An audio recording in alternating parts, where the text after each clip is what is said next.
Bom dia a todos vocês, paz no seu coração, hoje e sempre. Esta semana, um amigo lá de Várzea Grande me mandou uma mensagem com uma palavra. E essa mensagem dizia justiça.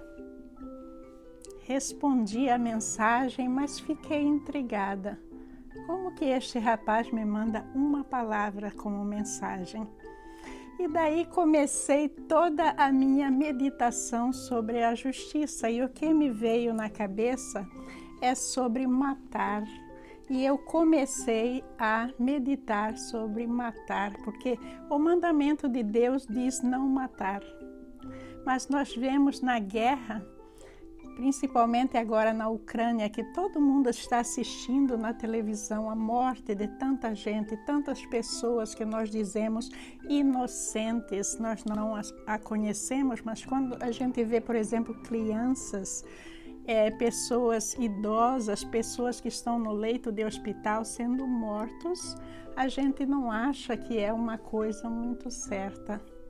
Mas como pastor, a gente tem que procurar resposta na palavra de Deus, porque é Deus que tem que dar respostas para nós. E muitas vezes a gente se vê numa situação em que a gente tem que responder para alguém, a gente tem que aconselhar, que dar a nossa palavra de acordo com a palavra de Deus para confortar alguém.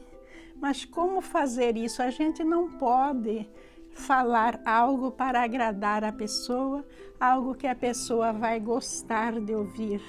Mas a gente tem que basear a nossa resposta na palavra de Deus, apenas na palavra de Deus. Então, hoje nós vamos meditar sobre isso e ver em alguns versículos o que é que Deus está falando sobre isso. O Grupo Vida Boa é uma instituição sem fins lucrativos. O único lucro é para Deus. E quando você compartilha ou põe um joinha lá para nós, você está me ajudando a fazer com que mais pessoas assistam o vídeo e aprendam a palavra de Deus. Então, se você acha que este meu trabalho tem algum valor, por favor, ajude de alguma maneira. Muito obrigada.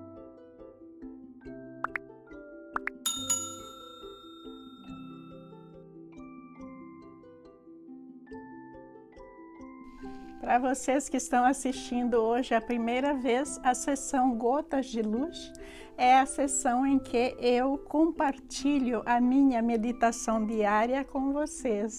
E é isso que está acontecendo hoje. Eu estou fora do estudo da Bíblia e compartilhando a minha meditação de hoje, esperando que vocês também possam tirar algum proveito.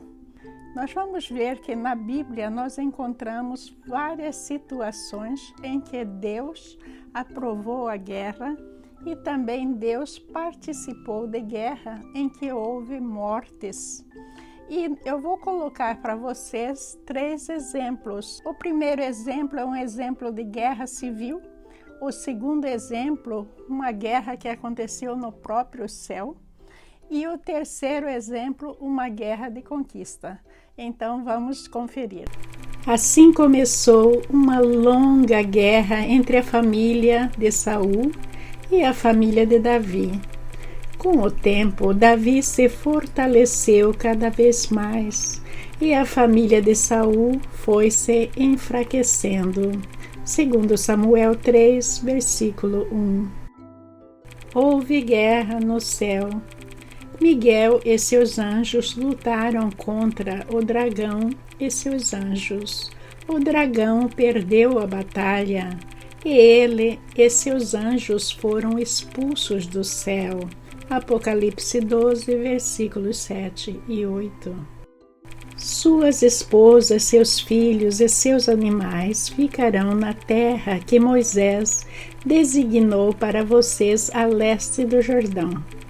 Mas seus filhos, guerreiros valentes, completamente armados, atravessarão o Jordão à frente das outras tribos e as ajudarão. Josué 1, versículo 14. este assunto não envolve apenas a guerra. Envolve pessoas que tiveram suas casas arrombadas, pessoas sequestradas, pessoas que foram mortas em roubos. E tudo isso são situações que às vezes levaram a pessoa a reagir e a cometer violência. Aí nós ficamos muito intrigados e muitas pessoas têm dor de consciência muito grande, porque no mandamento da lei de Deus, em Êxodo, diz não matar. Se nós não podemos matar, por que é que as pessoas estão matando nas guerras? Por que é que às vezes nós somos obrigados a nos defender? Nós vamos entender que as mortes nas guerras nem sempre é pecado, porque nós vamos ver que o próprio Deus se apresentou como um comandante de guerra para Josué. Vejam a seguir. Quando Josué estava perto da cidade de Jericó, olhou para cima e viu um homem em pé diante dele, com uma espada na mão. Josué se aproximou e lhe perguntou: Você é amigo ou inimigo? Josué 5, versículo 13. O homem respondeu: Na verdade, cheguei agora e sou comandante do exército do Senhor. Então Josué se prostrou com o rosto no chão, em sinal de reverência, e disse: Que ordens meu Senhor tem para mim? Josué 5, versículo 14. O Senhor disse a Josué: Não tenha medo nem desanime. Pegue todos os seus homens de guerra e avance contra Ai, pois eu lhe entreguei o rei de Ai, seu povo e sua terra. Josué 8, versículo 1. Você os destruirá como destruiu Jericó e seu rei. Desta vez, porém, poderão ficar com os despojos e os animais. Prepare uma emboscada atrás da cidade. Josué 8, versículo 2. Então Josué e todos os seus homens de guerra partiram para atacar Ai. Josué escolheu 30.000 de seus melhores guerreiros e de noite os enviou. Josué 8, versículo 3. Com as seguintes ordens: armem uma emboscada atrás da cidade, perto dela, e preparem-se para entrar em ação. Josué 8, versículo 4. Atualmente, nós sabemos que não existe revelações de Deus dizendo que Ele está participando em nenhuma guerra. O que nós comentamos no passado são os indícios do final dos tempos. Uma possibilidade. Veja que possibilidade nem sempre é verdade. Mas as guerras ainda existem. Por quê? Por causa do livre-arbítrio do homem. O homem mau tentando possuir cada vez mais terras, mais riquezas, adquirir poder e também dominação. Eles querem dominar as nações. E é através da guerra que eles vão conseguir tudo isso. Agora, nós sabemos que um soldado, por exemplo, que ele é obrigado a ir para a guerra. E ele tem que matar porque é ordem do seu comandante. Veja que nesse caso nós vamos ver que não é pecado para esse soldado, porque ele está obedecendo ordens. O pecado vai estar em quem está dando essas ordens para ele. Aí nós vamos ver que, quando Jesus estava na terra, Jesus teve um encontro com um oficial que estava assim envergonhado de pedir ajuda para Jesus, porque ele era um comandante de tropa, de exército. Vejam esse exemplo a seguir. O oficial, porém, respondeu: Senhor, não mereço que entre em minha casa, Basta uma ordem sua e meu servo será curado. Mateus 8, versículo 8. Sei disso porque estou sob a autoridade de meus superiores e tenho autoridade sobre meus soldados. Só preciso dizer vão, e eles vão, ou venham, e eles vêm. E se digo a meus servos escravos, façam isso, eles o fazem. Mateus 8, versículo 9. Quando Jesus ouviu isso, ficou admirado e disse aos que o seguiam: Eu lhes digo a verdade, jamais vi fé como esta em Israel. Mateus 8, versículo 10. Voltando aí na questão do soldado, quando ele está matando na guerra, porque ele está numa situação ali de defesa, isso aí não é pecado. Mas quando ele vai matar uma pessoa que não está armada, um chefe de família invade a casa das pessoas para matar as pessoas, matar as crianças indefesas, os velhinhos, aí ele está adquirindo um pecado pessoal. Porque a pessoa já não está naquela situação de combate, mas aí é a falta de misericórdia. A pessoa está aproveitando aquela oportunidade, dando ocasião ao diabo para matar. Por exemplo, na época da guerra, que muitas pessoas vão à guerra como voluntários, por prazer de querer o confronto, de querer matar. Isso aí tudo é pecado, porque essa pessoa não está indo porque ela é obrigada, ela está escolhendo aquela situação, está contra a lei de Deus. No demais, irmãos meus, fortalecei-vos no Senhor e na força do seu poder. Revesti-vos de toda a armadura de Deus, para que possais estar firmes contra as astutas ciladas do diabo. Efésios 6, versículo 10 e 11. Como ser vitorioso o tempo todo, uma vez que não só depende de nós? Pode acontecer do nosso país estar em paz, e um outro subitamente aparece para nos roubar o que temos. Aí não compete só a Deus nos livrar, temos que decidir a nos defender, mas nunca ser o agressor. A defesa pessoal pode ser necessária, mas apenas em casos que não há outra solução. Não devemos sintonizar com as trevas dos outros, mas estar sempre em orações e ações de graças. O mal se insinua o tempo todo. Vivemos momentos que parece quase impossível nos livrar do joio. Todo cristão maduro sabe que o cristianismo é um ato de resistência. Resistir contra o mal, usar as armas que Jesus Cristo nos deixou e lutar o bom combate da fé. Vocês se lembram da passagem em que, quando Jesus estava sendo preso, Pedro retirou a espada e cortou a orelha de um soldado. E daí Jesus realizou o milagre, consertou a orelha e chamou a atenção de Pedro. Por que isso? Porque era uma situação praticamente parecida com guerra e de defesa, mas Jesus já tinha avisado os apóstolos que ele iria ser preso e que isso é algo que deveria ser cumprido dessa maneira pela vontade de Deus.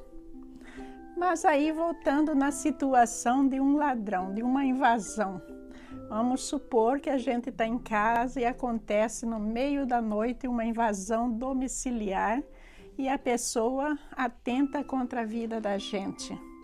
E daí a gente é obrigado a matar essa pessoa. Nós vamos ver a seguir que a Bíblia está falando que, nesse caso, a pessoa que matou a outra está isenta de pecado. Mas a Bíblia vai explicar que se esse ladrão comparecer durante o dia, aí a pessoa já não está isenta de pecado. Para a gente entender essas duas passagens, a gente tem que pensar na situação de dia e noite, treva e luz. E a gente tem que sempre olhar qualquer problema, mesmo os problemas mais perigosos, à luz de Deus. E a gente não deve ter como principal objetivo matar. Se um ladrão aparece durante o dia na nossa casa, é muito mais fácil da gente entender o porquê e como a gente defender de outras maneiras. Por quê? Porque à luz do dia tudo é claro. A gente está vendo a pessoa, a gente está acordado. Então, o que Deus está mostrando ali é que a pessoa deve fazer todo o tipo de sacrifício para evitar matar alguém. Não é simplesmente matar, mas matar apenas quando não existe nenhuma outra solução, um atentado contra a nossa vida que a gente não tem como se livrar. Essa situação de matar é uma coisa muito perigosa e é por isso que a lei de Deus diz simplesmente não matar. Vamos ver a seguir os versículos sobre isso. Então ele disse: agora, porém, peguem dinheiro e uma bolsa de viagem. E se não tiverem uma espada, vendam sua capa e comprem uma. Lucas 22, versículo 36.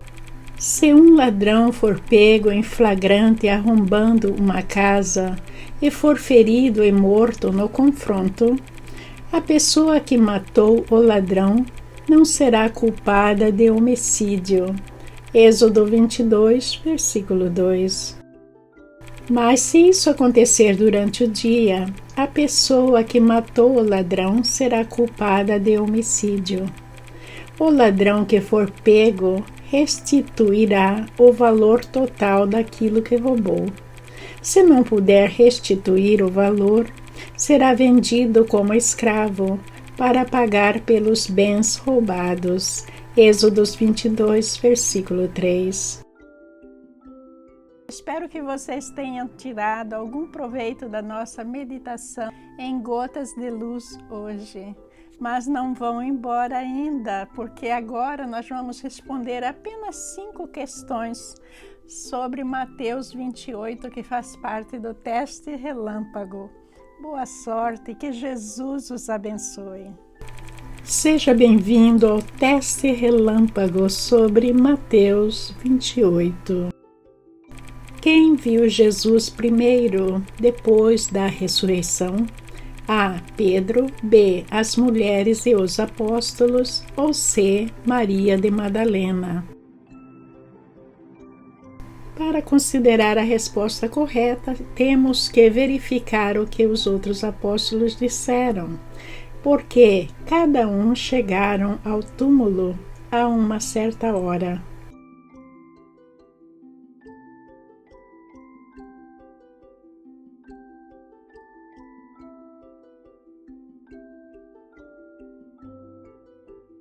A resposta correta é C. Maria de Madalena.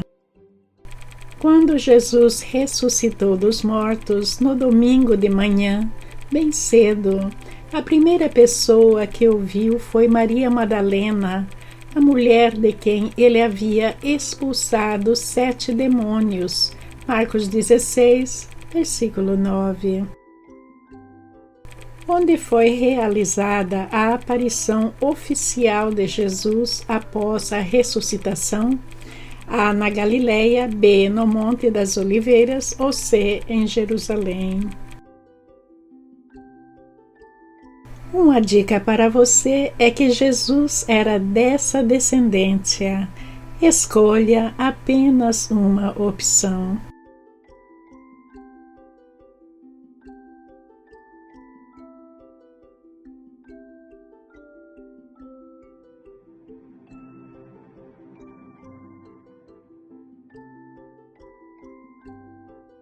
A resposta correta é a na Galileia.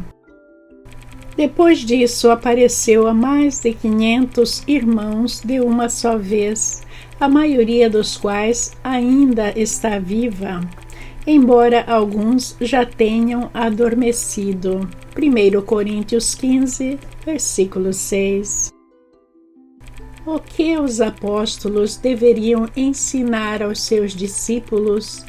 A. O Evangelho. B. Obediência aos ensinamentos de Jesus. C. A pregar para o mundo todo. Responda de acordo com o que está escrito na Bíblia, não deduza. Escolha apenas uma opção.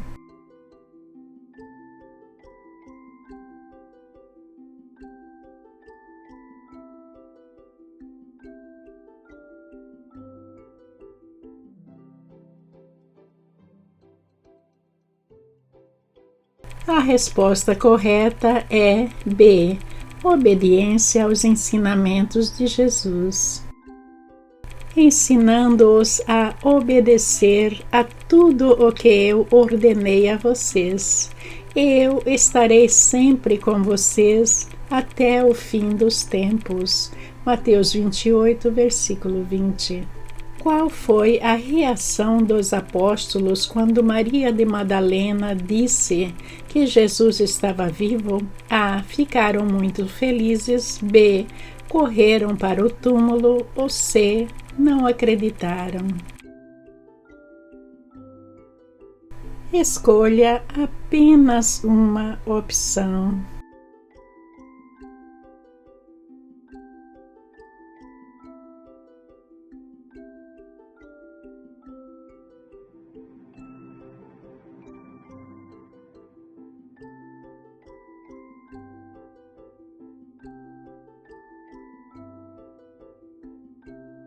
A resposta correta é C.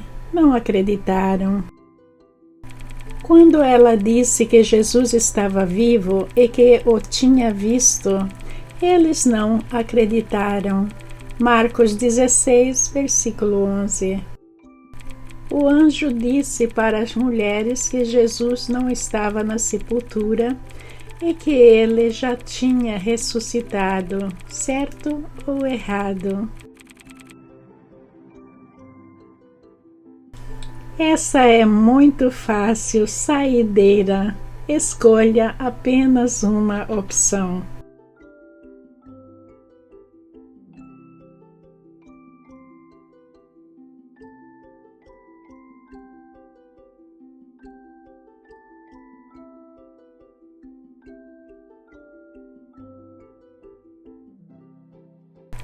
A resposta correta é certo. Ele não está aqui, ressuscitou como tinha dito. Venham ver o lugar onde ele jazia. Mateus 28, versículo 6. Espero que vocês tenham acertado todas no teste relâmpago. Mas se por acaso não acertou, faça o teste de novo. Volte naquele vídeo e veja, dá uma conferida.